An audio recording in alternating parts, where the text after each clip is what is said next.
మాతృదేవతాభ్యో నమః, పితృదేవతాభ్యో నమః, ఆచార్యదేవతాయ నమో నమః, శ్రీ విరాట్ పోతులూరు వీరబ్రహ్మస్వామినే నమో నమః. తిరువూరు శేషమందిర ఆశ్రమం నుండి ప్రతిరోజు కూడా ఒక మంచి మాట చెప్పుకుంటున్నాం. ఈ రోజున ఆత్మజ్ఞానము ముక్తి మార్గంలోని కొన్ని విశ్లేషించుకుందాం. అవి ఏంటంటే, మానసమునందు జ్ఞాన వైరాగ్యాలు కుదురుపడగ ఆశ బెదిరిపోవు, ఆశ పోవునంత ముందును దుఃఖంబు. చదువగలరు లోని సారం మెరుగరు, చదువు ఫలమేమి సారమేమి, సారమైన చదువు సాధింప తరించు కాళికాంబ హంస కాళికాంబ అని తెలియచేస్తుంది. ఇక్కడ ఏంటి అంటే, మామూలు చదువులన్నీ అందరూ కూడా చదువుకుంటుంటారు. ఆ చదువుకున్నటువంటి దానికి ఫలితమో సారమో ఏమీ ఉండదు.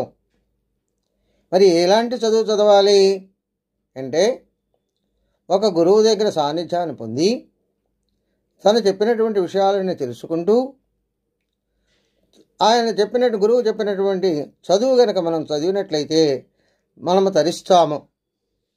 ఆ తరించే మార్గం చెప్పేటటువంటి చదువును కనుక చదువుకుంటే ధన్యమవుతుంది.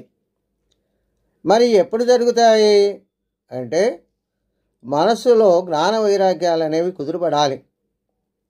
ఎప్పుడైతే ఆ విధంగా మనసులో జ్ఞాన వైరాగ్యాలు కుదురుపడతాయో ఆశ వదిలిపోతుంది. అదేవిధంగా ఆశ ఎప్పుడైతే అంతమొందుతుందో దుఃఖము కూడా అంతమొందుతుంది అని తెలియచేస్తుంది. అంటే సాధన చేసేటటువంటి సాధనాపరులు ఎవరైతే ఉంటారో వారు గురువు దగ్గర ఉపదేశం పొంది గురువు చెప్పినటువంటి అన్నీ కూడా ఆచరిస్తూ, గురువు చెప్పిన తత్వాలు పరిస్థితులు ఏవైతే ఉన్నాయో కానీ ఆ చదువును కనుక చదివినట్లయితే అతను జన్మ ధన్యం అవుతుంది, తరించుతాడు.